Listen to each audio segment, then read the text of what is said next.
అయితే ఇంకోటండి, ఇప్పుడు మీ ఆ ప్రాసెస్‌లోకెళ్ళిన తర్వాత, ఇప్పుడు క్లయింట్స్ అనేవి వస్తారు. వచ్చిన తర్వాత వాళ్ళు టైం అనేది సెట్ చేసుకుంటారని చెప్పని మీరన్నారు. ఈ టైం నుంచి ఈ హ్మ్. టైం వరకు ఉంటుందని చెప్పి. అంటే ఈ టైం మొత్తం కూడా ఇంకా అదే ప్రాసెస్‌లో ఉంటారా? 1 అవర్ ఉంటుంది. టైమ్ లిమిట్ 1 అవర్ ఉంటుంది. ఏంటి 45 మినిట్స్ ఉంటుంది. క మసాజ్ ప్లస్ సర్వీస్. అంటే ఫస్ట్ మసాజా? ఫస్ట్ మసాజ్ ఉంటుంది. అండ్ ఆఫ్టర్ దట్ సర్వీస్ ఉంటుంది. మనం అంటే ఇందులో చెప్పడం ఏంటంటే half an hour massage, half an hour service చెప్తారు. కొంతమంది హాఫ్ అన్ అవర్ ఉంటారు సర్వీస్‌కి. కొంతమంది 15 మినిట్స్, 20 మినిట్స్‌లో వెళ్ళిపోతారు. కొంతమంది 5 మినిట్స్‌కి కూడా వెళ్ళిపోతారు. హ్మ్. టైం అనేది పర్టిక్యులర్ ఇంత టైం ఉంటుంది అని ఉండదక్కడ. హ్మ్. కొంతమంది తొందరగా వెళ్ళిపోతారు. కొంతమంది లేట్‌గా ఉంటారు. హ్మ్. సో, అది వాళ్ళ టైమ్ లిమిట్‌ని బట్టి ఉంటది. అంటే ఇప్పుడు వీళ్ళు తీసుకున్న సర్వీస్ మొత్తం పూర్తి చేసుకొని వెళ్తారైతే. పూర్తి చేసుకొనే వెళ్తారు. మీరెట్లాగా అంటే నేను డైరెక్ట్‌గా అడుగుతున్నా హ్మ్. మిమ్మల్ని. మీరు డైరెక్ట్‌గా అయితే మాత్రం వాళ్ళతో సెక్స్ చేసారా ఎప్పుడైనా? లేదు. ఇందులో ఈ లేదు. ప్రాసెస్‌లో మాత్రం ఎప్పుడైనా? లేదు. బీ2బీ వరకు మాత్రమే చేశారన్నారు. బీ వరకే అంటే చేశాను. Body to body. Body to body. అంటే బాడీ టు బాడీ అంటే ఇప్పుడు మీరు ఎట్లా క్రాసా? క్రాసా మీన్స్ అంటే ఇప్పుడు మీరు బాడీ టు బాడీ అంటే మీరు చెప్పండి అది ఏంటని? ఎట్లా? బాడీ టు బాడీ మీన్స్ అమ్మాయికి పూర్తిగా క్లోత్స్ ఉండవని కాదు. హ్మ్. ఫుల్ న్యూడ్ అయితే క్లోత్స్ ఉండవు. ఓకేనా? హ్మ్. అమ్మాయికి క్లోత్స్ ఉంటాయి. కాకపోతే ఏంటంటే జస్ట్ అది నేను ఈ లైవ్‌లో మాట్లాడొచ్చో లేదో నాకు తెలీదు. చెప్పండి. బట్ నేను నార్మల్‌గా చెప్తున్నాను. ఎందుకంటే ఒక థాట్ అనేది అమ్మాయిలకు కూడా తెలియాలి. అక్కడ ఇలా ఉంటది అని చెప్పేసి. జరుగుతున్నది చెప్పండి. మీకు జరిగింది గాని, మీరు చూసింది గాని, మీరు యాహ్! చేసింది అది చెప్పండి నాకు. సో, అందులో ఏంటంటే బాడీ టు బాడీ ఏంటంటే అది లిటిల్ బిట్ ఆఫ్ రొమాన్స్ ఉంటుంది. హ్మ్. కిస్సింగ్, హగ్గింగ్ హ్మ్. ఇంతే ఉంటుంది. హ్మ్. అంతకు మించి ఏమీ ఉండదక్కడ. హ్మ్. బీ అంటే అదే ఉంటుంది. హ్మ్. ఫుల్ న్యూడ్ ఇంకా ఎక్స్‌ట్రా సర్వీస్ అంటే అది డిఫరెంట్ ఉంటది. మేబీ ఫుల్ న్యూడ్‌లో ఏముంటదో నాకు తెలీదు. ఎక్స్‌ట్రా సర్వీస్ అంటే ఐ హావ్ ఐడియా. ఎక్స్‌ట్రా హ్మ్. సర్వీస్ అంటే ఇది ఉంటదని చెప్పేసి. ఎక్స్‌ట్రా సర్వీసెస్ కూడా చెప్పండి ఏమున్నాయి? హ్మ్. Extra service means sex service అంతే. అంతకు మించి ఏముండదు అందులో. హ్మ్. దాన్నే ఎక్స్‌ట్రా సర్వీస్ అని అంటారు. లేదా ఫుల్ సర్వీస్ అని అంటారు వీళ్ళు. ఓహో! బీ2బీలో అయితే ఇప్పుడు నేను చెప్పిందే ఉంటది. హ్మ్. ఫుల్ న్యూడ్‌లో ఏముంటదో నాకు తెలీదు. బట్ ఇది మాత్రం తెలుసు. ఫుల్ న్యూడ్‌లో క్లోత్స్ అసలు ఏది ఉండదని చెప్పేసి మాత్రం తెలుసు. అయితే ఇంకోటండి, ఇక్కడ వచ్చేటోళ్ళు ఎటువంటి కస్టమర్స్ వస్తారు? మీ దగ్గరికి అంటే మీకున్న మీరు వర్క్ చేసిన హ్మ్. సర్వీసెస్ సెంటర్‌లో ఎటువంటి క్లయింట్స్ వస్తారు? అంటే ఏజ్ పరంగా గాని, లేదంటే అట్లా హ్మ్. అంటే అఫీషియల్స్ ఉన్నారా? ఇట్లా కామన్ పబ్లికే వస్తారా? అట్లా.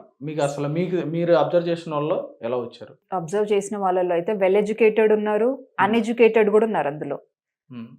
వెల్ బిహేవ్ చేసే వాళ్ళు ఉంటారు అందులో. హ్మ్. బిహేవియర్ గలీజ్‌గా ఉన్న వాళ్ళు గూడా ఉంటారు అందులో. హ్మ్. అండ్ ఏజ్ లిమిట్ వచ్చేసి మనకి 20 నుంచి ఉంటారు. 20 ఏజ్ నుంచి వస్తారు. 20 ఇయర్స్ నుంచి. 20 ఇయర్స్ నుంచి వస్తారు. 20 టు 20 ఇయర్స్ నుంచి ఈ సర్వీసెస్ తీసుకుంటున్నారా? కాలేజ్‌కెళ్ళే అబ్బాయిలు హ్మ్. వస్తారు. ఈ ఫీల్డ్‌కొస్తారు. తెలిసిన వాళ్ళు, ఐడియా ఉన్నవాళ్ళు ఈ ఫీల్డ్‌కొస్తారు. ఒకవేళ ఐడియా లేకపోయినా యాస్ ఐ సెడ్ అప్రోచ్ అవుతారు కాల్స్‌లో. ఎందుకంటే వీళ్ళ యాడ్స్ ఉంటాయి. అవును. ఫేస్‌బుక్‌లో వీటిలలో యాడ్స్ ఉంటాయి. యాడ్స్ చూసి కాల్ చేస్తారు. వీళ్ళు ఇన్ఫర్మేషన్ ఇచ్చినప్పుడు వస్తారు వాళ్ళు. హ్మ్. అలా వస్తారు. 20 ఏజ్ నుంచి స్టార్ట్ అయ్యి ఆల్మోస్ట్ 60-65 ఏజ్ వరకు వస్తారు. ఏజ్ లిమిట్ లేదు ఇందులో. ఏజ్ లిమిట్ ఉంది అనంటే ఆల్మోస్ట్ 18, 19 ఈ ఏజ్ వాళ్ళనైతే నేను చూడలేదు ఇప్పటి వరకు. హ్మ్. మేబీ వస్తే యాక్సెప్ట్ చేస్తారా లేదా అనేది నాకంత ఐడియా లేదు దాంట్లో. హ్మ్. బట్ నేను చూసినంత వరకైతే అన్‌అఫీషియల్‌గా ఎన్ని జరుగుతుండుంటే ఇంక ఏజ్ ఎవరు చూసుకుంటారు? మీరు అమౌంటే చూసుకుంటున్నారన్నారు గదా! వాళ్ళు అమౌంటే చూస్తారు. హ్మ్. నేను అదే చెప్తున్నాను కదా మీకు. ఏజ్ లిమిట్ అనేది లేదు ఇందులో. హ్మ్. ఏజ్ లిమిట్ లేదు. అండ్ దట్ టూ ఏంటంటే నేను ఆల్మోస్ట్ చూసినంత వరకైతే వెల్ ఎడ్యుకేటెడే ఉన్నారు అందులో. ఇప్పుడు మీరు ఫేస్ చేసిన వాళ్ళలో నేను ఫేస్ అండర్ చే ఏజ్ ఎవరైనా ఉన్నారా? అండర్ ఏజ్ ఎవరు లేరు. నేను హ్మ్. ఫేస్ చేసినంత మటుకైతే అండర్ ఏజ్ ఎవరు లేరు. మీరు ఫేస్ చేసిన వాళ్ళలో ఏజెస్ ఎవరెవరిని ఫేస్ చేసారో చెప్పండి? నేను ఫేస్ చేసిన వాళ్ళలో ఆల్మోస్ట్ 24 ఇయర్స్, 25 ఇయర్స్ ఉంటారు. హ్మ్. అండ్ 35 ఇయర్స్ ఉంటారు. హ్మ్. 35-40 ఇయర్స్. ఈ ఏజ్ వాళ్ళున్నారు. హ్మ్. నేను ఫేస్ చేసిన వాళ్ళలో. అండ్ నేను చూసాను నార్మల్ నా కొలీగ్స్ వెళ్ళడం.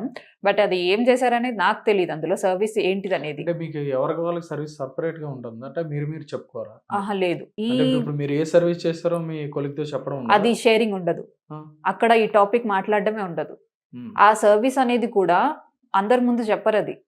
హ్మ్. ఆ అమ్మాయి లోపలికి పంపిస్తారు గదా! ఇప్పుడు సెలెక్ట్ చేసుకుంటారు. సెలెక్ట్ చేసుకున్న అమ్మాయి లోపలికెళ్తది. లోపలికెళ్ళేటప్పుడు ఈ సంగీతా రెడ్డి ఎవరైతే ఉన్నారో లోపలికెళ్ళి చెప్తది. పలానా సర్వీస్ అని చెప్పేసి లోపల చెప్తారది. హ్మ్. బయట చెప్పరది. ఈ సంగీత రెడ్డికి ఈమెకి ఎన్ని ఇయర్స్ ఎక్స్‌పీరియన్స్? తను ఇప్పటికి చాలా ఇయర్స్. ఇది పెట్టే ఆల్మోస్ట్ 4 ఇయర్స్. అంతకుముందు నుంచే తను చేస్తుందంట. హ్మ్. అంటే అంతకుముందు వేరే స్పాలలో చేసేదంట తను. తను ఇక్కడ మురళీకృష్ణ గారు పెట్టి 4 ఇయర్స్ దాటిందో లేకపోతే ఎన్ని ఇయర్స్ తెలియదు. ఆల్మోస్ట్ అయితే నాకు తెలిసి 4 ఇయర్స్. అంతకుముందు ఎన్ని సంవత్సరాల నుంచి ఉందో తెలియదు నాకు అది. సో ఆయన పెట్టిన తర్వాత ఆయన తీసుకొచ్చి ఆమెను ఇక్కడ పెట్టారని చెప్పి తెలిసింది నాకు. ఇప్పుడు సిటీలో ఇదేనా? వీళ్ళై 3 ఉన్నాయి. అమీర్పేట ఒకటి, సోమాజిగూడ ఒకటి, కుకట్పల్లి ఒకటి, 3 ఉన్నాయి వీళ్ళై. నేమ్స్ అవన్నీ నేమ్స్ వచ్చేసి నాకు సోమాజిగూడ తెలుసు, బట్ కుకట్పల్లి నాకు ఐడియా లేదంతా. సోమాజిగూడలో వచ్చేసి ఓరియన్ స్పా అని ఉంటుంది. సోమాజిగూడలో ఉంటుంది ఓరియన్ స్పా. అమీర్పేటలో Cloud9. కుకట్పల్లి నాకు ఐడియా లేదు, పేరు ఐడియా లేదు, బట్ కుకట్పల్లిలో ఒక బ్రాంచ్ ఉందని తెలుసు, పేరు ఐడియా లేదు. అయితే ఇప్పుడు ఈ వస్తున్న కామెంట్స్ కానీ మీకు ఏంటంటే మీ మీద అయితే మాత్రం చాలా నెగిటివ్ కామెంట్స్ అయితే మాత్రం మేము కూడా చూసాం. చాలా నెగిటివ్ కామెంట్స్ వస్తున్నాయి. మరి దానికి మీరు ఏ విధంగా స్పందన ఉంది? నేను అదే చెప్పాను కదా ఇంతసేపు, సమాజానికి మీరు ఏది మంచి చేయలేకపోతే కనీసం చెడు కూడా చేయకండి. ఒక అమ్మాయి ఈ సిచ్యువేషన్లో నుంచి బయటపడాలని ట్రై చేసేటప్పుడు మళ్ళీ ఆ అమ్మాయిని అదే సిచ్యువేషన్లోకి నెట్టకండి. మీరు ఆ అమ్మాయిని బయటికి తేలేనప్పుడు వాళ్ళు అందులోకి నెట్టకండి. నేను అదే చెప్పాలనుకుంటున్నాను. ఇప్పుడు ఇదే సిచ్యువేషన్ మీ ఇంట్లో అమ్మాయిలకు ఉంటే మీరు అలాగే అమ్మాయిని అందులోకే నెట్టేస్తారా? మళ్ళీ బయట పరువు ఇప్పుడు పోయింది, పరువు అని అంటున్నారు కదా, పరువు పోయింది. కానీ ఆ పని చేసేదానికంటే బయటికి వచ్చి చెప్పుకొని పరువు పోగొట్టుకొని కనీసం అమ్మాయి ధైర్యం చేసి బయటికి వచ్చింది, ఇలా జరుగుతుందని చెప్పేసి చెప్పింది 10 మందికి, వేరే వాళ్ళు అలాంటి సిచ్యువేషన్స్లలో ఫేస్ అవ్వకూడదు అని చెప్పింది అంటే మంచి పని చేసిందని కొంచెమన్నా ఆలోచించవచ్చు కదా, పాజిటివ్ వేలో ఆలోచించవచ్చు కదా. అన్నిటికీ నెగిటివ్ దేనికి ఆలోచిస్తారు నాకు అర్థం కాదు. అదే సిచ్యువేషన్ మీ ఇంట్లో వాళ్ళకు ఉంటే మీరు అలాగే మాట్లాడతారా? నేను అదే అడగాలనుకుంటున్నాను. ఇదే సిచ్యువేషన్, సేమ్ సిచ్యువేషన్ మీ సిస్టర్కో లేకపోతే మీ వైఫ్కో లేకపోతే మీ మమ్మీకో ఎవరికోకోళ్ళకి జరిగితే సేమ్ ఫీలింగ్, సేమ్ నెగిటివ్, తెలిసే వెళ్ళినావు, తెలిసే అన్ని చేసినావు నువ్వు అని చెప్పేసి అంటారా? ఇప్పుడు చాలా మంది అదే అంటున్నారు. అదే అడగాలనుకుంటున్నాను. తెలిసే వెళ్ళింది, అన్ని తెలిసే చేసింది తను, ఇంతకాలం అంటే 3 months చేసింది, అప్పుడు కూడా ఇప్పుడు బయటికి రాలేదు 3 months నుంచి, ఇప్పుడు ఎందుకు వచ్చింది బయటికి అని చెప్పన్నట్టుగా మాట్లాడుతున్నారు. తనకి అమౌంట్ ఏమైనా తక్కువ వచ్చిందా, లేదంటే షేరింగ్స్ ప్రాబ్లం ఉండుంటుంది అని చెప్పని రకరకాలుగా మరి మాట్లాడుతున్నారు. నేను అదే చెప్పాలనుకుంటున్నాను. షేరింగ్ తక్కువ వచ్చింది అమ్మాయి అందుకే బయటికి రాలేదు అని అంటున్నారు కదా. బయటికి రావడానికి కారణం అదే అంటున్నారు, సారీ షేరింగ్ వల్ల. షేరింగ్ రాలేదు అనుకుంటే ఆ అమ్మాయి వాళ్ళతో డీల్ చేసుకోవాలి కదా. పోలీస్ స్టేషన్కి వెళ్ళి కంప్లైంట్లు ఇచ్చి వస్తుంది అమౌంట్, వాళ్ళు క్వశ్చనింగ్ కంపల్సరీ చేస్తారు. నీకు ఎందుకు రావాలి, దేనికి రావాలి, పోలీస్ వాళ్ళు అడగరా? వాళ్ళు ఒక డ్యూటీ పోలీసు వాళ్ళు అని అంటే వాళ్ళకి ఎంత నాలెడ్జ్ ఉండాలి, ఏ ఫీల్డ్లో ఎలా ఉంటుంది, ఒక అమ్మాయి ఎలా మాట్లాడుతుంది ఏంటనేది కామన్ సెన్స్ లేదా పోలీసు వాళ్ళకి? ప్రజలు అడగడానికి కొంచెమన్నా కామన్ సెన్స్ యూజ్ చేయాలి. ఆ అమ్మాయికి షేరింగ్ రాలేదు అంటే ఆ అమ్మాయి అక్కడే డీల్ చేసుకుంటుంది, వాళ్ళతోనే మాట్లాడుకో, నువ్వు నాకు ఇంత ఇస్తేనే నేను చేస్తాను, లేదంటే నేను కంప్లైంట్ ఇస్తాను, బయటికి వెళ్ళి మీ గురించి మొత్తం చెప్తాను అని చెప్పి ఆ అమ్మాయి బ్లాక్మెయిల్ చేయొచ్చు కదా. షేరింగ్ ప్రాబ్లం అయితే ఆ అమ్మాయి ఎందుకు పరువు తీసుకుంటుంది? బయటకు వచ్చి ఇది జరిగింది, నేను ఇది చేశానని ఎందుకు చెప్పుకుంటుంది? నేను అదే ఇన్ కేసు నా అమ్మాయి అది కూడా చేసి ఉంటుంది అని అంటే నేను డైరెక్ట్ చెప్తాను, B2B కూడా నేను చేయలేదు అని అంటాను. అప్పుడు ఎవరేం చేస్తారు? నన్ను ఎవరైనా వచ్చి చేసేది ఏమన్నా ఉందా, లేకపోతే సారీ టు స్పీక్ ఏమన్నా పీకేది ఏమన్నా ఉందా?